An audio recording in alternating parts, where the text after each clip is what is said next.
on revient vers vous avec un ancien négociateur du RAID. Vous l'avez vu sur les plateaux de télévision ces derniers jours, à cause de l'affaire de Toulouse. Il est également le fondateur de la société de conseil en négociation Ulysseo. Ça tombe bien puisqu'on va parler justement des techniques de négociation pour nous aider à réussir nos entretiens d'embauche, qu'on soit recruteur ou candidat. Bonjour Laurent Combalbert. Bonjour.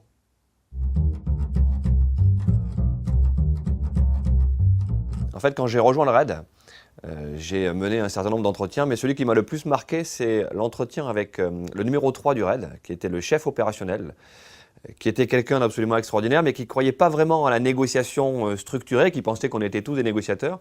Et donc, j'étais quasiment recruté, mais j'ai dû aller le voir pour le convaincre que la négociation était un outil important dans un groupe d'intervention et que j'étais le bon candidat pour rejoindre l'équipe qui allait créer ce métier et monter ce métier au sein du RAID. C'était un policier très expérimenté. En plus, c'était le sosie de Sean Connery, physiquement, ce qui était assez impressionnant. Un breton très taiseux, qui ne parlait pas beaucoup et qui avait tendance à vous regarder au fond des yeux. Mais je pense que j'ai joué à la sincérité. Voilà. J'ai essayé de lui expliquer pourquoi je pensais que ce métier était vraiment un métier important et pourquoi je pensais être le candidat idéal pour participer à la création de cette nouvelle spécialité. C'est vrai que le silence est un moyen de communication. On considère que 30 à 35% du message passe par le paraverbal. Le silence est un des éléments du paraverbal. Alors, il y a plusieurs solutions. Soit on rentre dans le silence et on digresse, on sort un petit peu du sujet principal évoqué et on montre qu'on a cette capacité à créer du lien, à donner de l'information. Soit au contraire, on demande carrément quelles sont les règles du jeu. Est-ce que vous préférez me poser des questions? Est-ce que vous voulez que j'avance plus avant dans le sujet que nous venons d'évoquer? Je crois que ça, c'est chacun qui doit sentir en fonction de la personne qui est en face de lui, quel est le mode opératoire qu'il va devoir utiliser. Bon, on peut montrer qu'on a compris que le silence était un moyen de communiquer, mais il faut aussi prendre la main et prendre le pas sur la relation.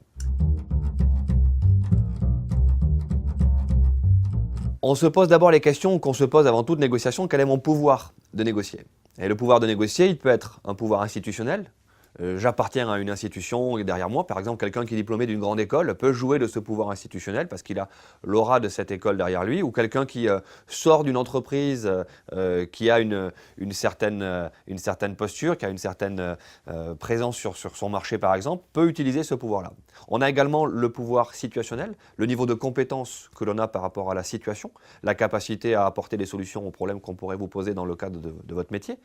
On a également le pouvoir personnel, qui est très injuste, qui est lié au charisme, à la présence, à la capacité d'engagement, d'envoûtement qu'on peut avoir vis-à-vis de son interlocuteur. Et puis on a également le pouvoir relationnel, la capacité qu'on a à créer du lien, à montrer qu'on peut être empathique, qu'on peut comprendre ce que la personne exprime et qu'on peut aussi apporter son point de vue. Ces 4 pouvoirs sont les pouvoirs sur lesquels on s'interroge avant de préparer une négociation. Je pense qu'avant un entretien de recrutement, c'est exactement la même chose. Sur quoi je joue? Est-ce que je joue sur l'institution à laquelle j'ai appartenu ou l'institution qui m'a formé? Est-ce que je joue sur ma compétence? Quel est l'équilibre que je positionne entre tout cela?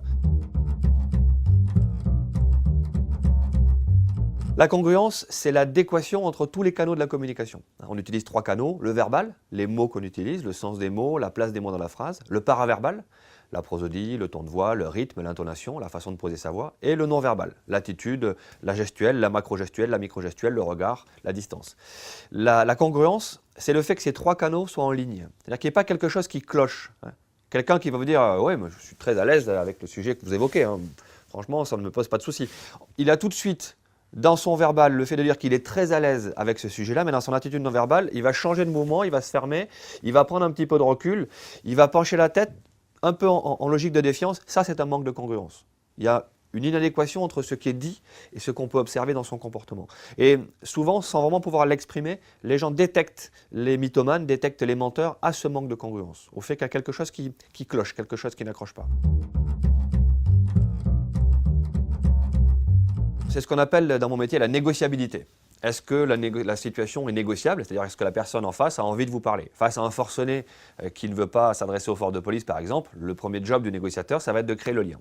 Dans un entretien de recrutement, la négociabilité, elle existe par essence. Et si vous êtes là, c'est que vous avez été convoqué, c'est que la personne en face a éventuellement besoin de votre profil, votre CV a déjà été un petit peu observé, un petit peu passé au crible. À partir de là, on est déjà dans une logique où la relation, normalement, est censée exister. On peut faire parler le recruteur. Il y a des techniques qui permettent, par ce qu'on appelle l'écoute active notamment, les travaux de Carl Rogers, paraphraser, reformuler, identifier le sentiment qui fait parler la personne qui est en face de vous. Ça permet de dénouer la parole et de lancer la discussion. Maintenant, il faut faire parler le recruteur, mais ne pas lui laisser tout le temps de l'entretien. L'objectif de l'entretien de recrutement, c'est quand même de se vendre. La négociation, elle arrive quand la vente est acquise et qu'on va commencer derrière à négocier les détails de cette vente.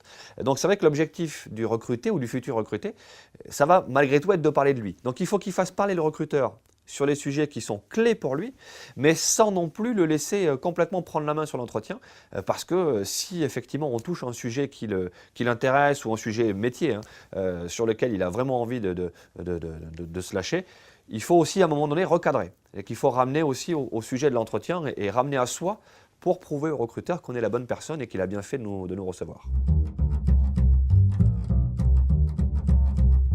C'est vrai qu'une femme va certainement utiliser plus facilement son côté humain qu'un homme. Un homme pourrait avoir tendance à se cacher derrière ses procédures, alors qu'une femme pourrait naturellement avoir tendance à utiliser plus son intuition, son intelligence émotionnelle.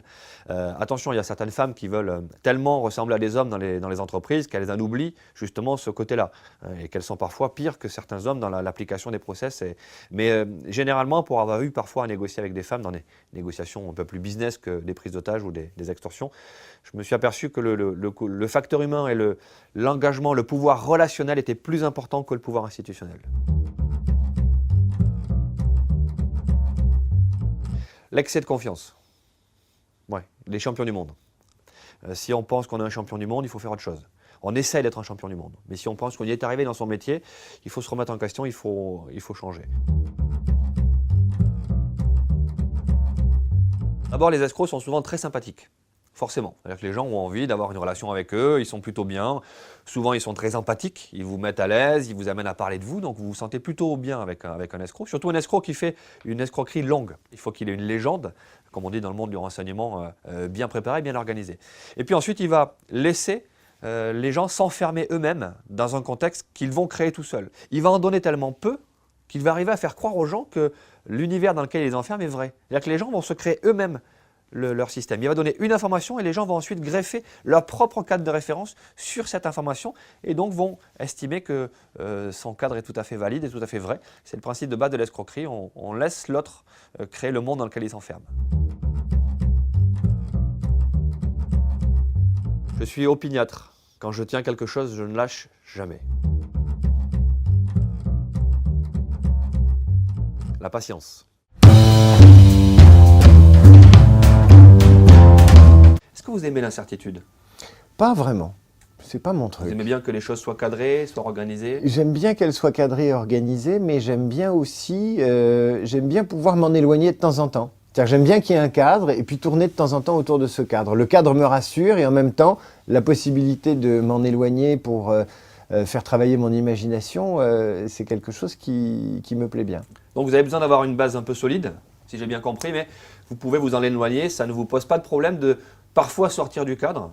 J'aime bien qu'il y ait un cadre et j'aime bien en sortir et je n'aime pas qu'il n'y ait pas de cadre parce que je ne saurais pas moi-même créer le cadre. Mais en termes de sortie de cadre, vous êtes prêt à aller jusqu'où? Vous seriez prêt à faire des choses illégales pour sauver une vie? Illégal pour sauver une vie, je ne crois pas, sauf si c'est enjamber une barrière pour aller chercher un enfant qui risque d'être dévoré par un lion dans un zoo, par exemple. C'est interdit de franchir la barrière, mais la vie de l'enfant est supérieure. Donc vous pensez qu'on peut sacrifier un intérêt à un intérêt supérieur? On peut sacrifier un intérêt supérieur si la vie de quelqu'un en dépend, par exemple. Vous pensez qu'un négociateur doit avoir une morale? Je pense qu'un négociateur doit avoir, oui, une morale, mais qu'il doit comprendre que l'autre n'en est pas. Et l'accepter? Non, je pense pas, puisque s'il est là, il est quand même là pour atteindre un objectif. Donc, c'est pas la morale de l'autre, ou en tout cas la moralité de l'autre qui doit triompher. Par exemple, je sais pas, moi je devrais négocier des prix dans la grande distribution, je m'interdirais d'aller soudoyer les acheteurs de la grande distribution pour obtenir ce que je veux. J'utiliserai des moyens légaux. Bah écoutez, l'éthique est une valeur importante pour nos négociateurs. David Abiker, bienvenue dans l'équipe des négociateurs du lycée.